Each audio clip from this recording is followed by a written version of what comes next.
So I wanted to talk about the Bandai Biollante, the original, in honor of the newly released Movie Monsters Biollante. When Godzilla vs. Biollante came out, the internet was not that widespread yet. It was barely in homes using a dial-up modem. And certainly by 1992, when this figure came out, it still wasn't as widespread. Most people got their news through magazines and publications and whatnot. I first heard about Biollante in an issue of Action Figure News and Toy Review where they indicated a small one-paragraph plot summary of the movie. And that was the first time I had any idea that there was a movie after Godzilla 1984. So fast forward to when I started collecting the Bandai toys later that year, I saw a listing in Toy Shop News for a Bandai Biollante under the Godzilla section, and I was surprised because I did not know that they had released a toy. What was more surprising was the price, which was $60. So up to that point, most of the Godzilla figures, in fact all of them that I had bought, were in the $20 to $25 range, occasionally maybe $30, but never something that was the price of two figures or more. So instantly I thought, I don't know, maybe this is a scam, but I went ahead and bought it anyway. A month later, this figure arrived, and I wanted to highlight that because in the era of the internet, we can see anything pretty much instantly. As soon as a new Godzilla movie is publicized, we can see it. But back then, this toy was actually the first time that I was ever able to see what Biollante looked like. So imagine my shock and surprise when this package arrived, and I saw the box art for the first time, because the box was, I remember this clearly because the box was facing up in the package like this, and I was stunned at what Biollante looked like, absolutely stunned. And it's hard to describe the feeling that you get when you don't know what a character looks like until the product itself arrives through the door. That's something that will never happen today because of the internet. But I just wanted to highlight that Biollante holds a unique place in all of Godzilla collecting because it arrived right on the cusp of the internet era where most people still did not have it, and yet it was a new monster design that no one knew about or no one was able to recognize until they went to see the movie.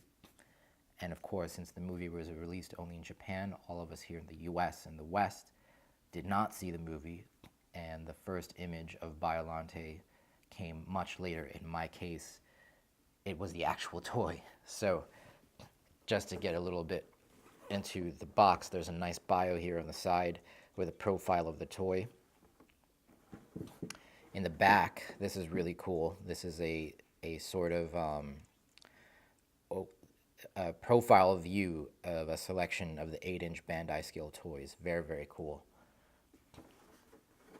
And again, artwork, or not artwork, but photography from the movie. A still of Biollante spraying Godzilla. It's a nice battle scene. And then finally, an image of the figure itself in profile. Very, very cool.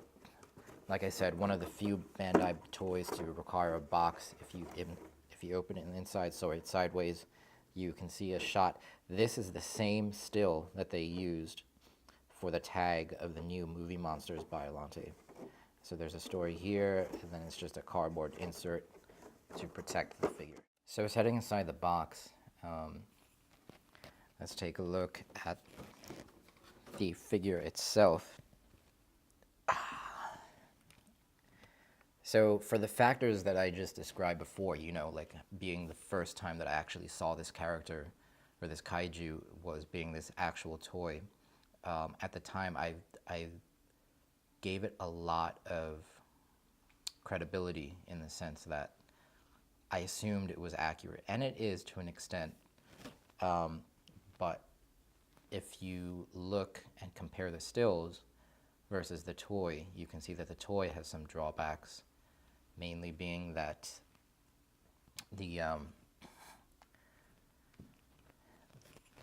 at least to me, the first thing that I noticed is the profile of the jaw, the lower jaw, is a bit curved. And you can see the curvature right here. So in the suit, this jaw wasn't able to curve. It was just able to open and close. And that, you won't see this curve on the X Plus or the Monster Arts toy.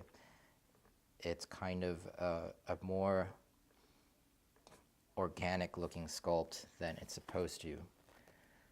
So the jaw,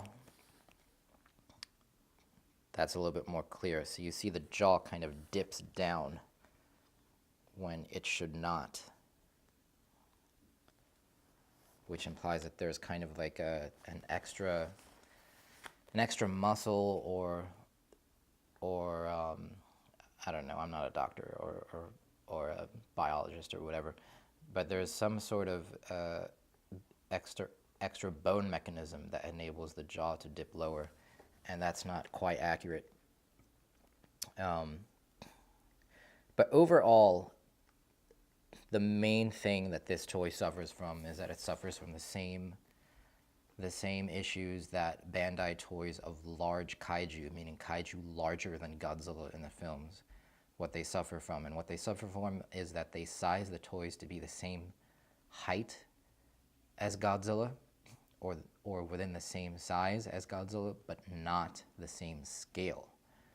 And of course, this being in the 8-inch scale Bandai series to be in scale with Godzilla, this toy would need to be pretty massive, at least 9 or 10 inches tall, at least. And the overall size would need to increase in proportion. So those were some of the drawbacks for me. And one more that needs to be pointed out is that on the tentacles, the jaws or the mouths on each individual tentacle has a nice sculpt, but I'm going to zoom in here just so you can see the detail. But the teeth of each individual tentacle, they could use some paint just to add a little added dimension of detail and just to make the teeth pop a bit, because at a distance it's hard to make out that each individual tentacle is actually a distinct mouth. And unfortunately, with the lack of paint, it makes it difficult to perceive. But the shortcomings aside, size is always going to be an issue with Biollante unless you go to model kits and the 25 centimeter scale X Plus figure and the SH Monster Arts figure. But aside from those, Biollante is always going to have an issue of scale relative to the Godzilla figures within the same lineup. Putting that caveat aside, this figure is pretty good. Let's take a look again at the side profile. And you can see there the kind of like the organic texture with vines and whatnot crisscrossing against the carapace. And again, sort of reminiscent of the Gorosaurus skin texture. We have a lot of kind of like mottled skin on Biollante, which is a very nice callback. See all this detail. You could really actually bring this more alive if we had some dry brushing and washing applied. But again, this is a children's toy, so you wouldn't necessarily see that level of paint. This figure is molded in one solid piece of plastic. You could see the molding for the opening, or the opening for the molding, I should say. It's one solid piece of plastic, and the appendages of the tentacles are attached. The articulation is limited to just the tentacles themselves, but the articulation is done pretty well in such a way that they have an increased range of motion, and in fact you can make it a little bit more compact if you fold the tentacles in like this. And this is how it actually fits back into the box. But the plastic of the body itself is a hard vinyl, whereas the tentacles are a bit more flexible, and it speaks to the quality of the vinyl that they use, that these appendages have not sagged over time. This toy is more than 25 years old and they still hold their shape, so that's pretty good. The paint of the kind of rose area, or I never got what the official name for his abdomen is. It's just molded in, or it's painted, I should say, kind of like a dark orange hue. And the only other paint applied on the figure is the highlights to the kind of plant fins on the back, which features light highlighting. Overall size comparison, let's bring Mechanicong out.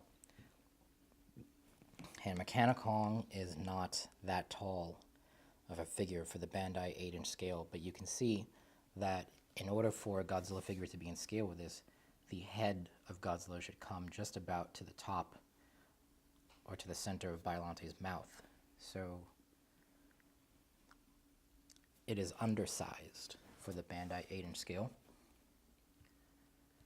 But overall, it's a good representation. This was the only game in town for a movie accurate, or I should say, a realistic looking Biollante. This was the only game in town until the SH Monster Arts and the X Plus were released, and they were only released within the past 5-6 years. So definitely a highlight of the Bandai 8-inch line. And that'll do it for this review. Check out the rest of my Godzilla reviews. Thanks.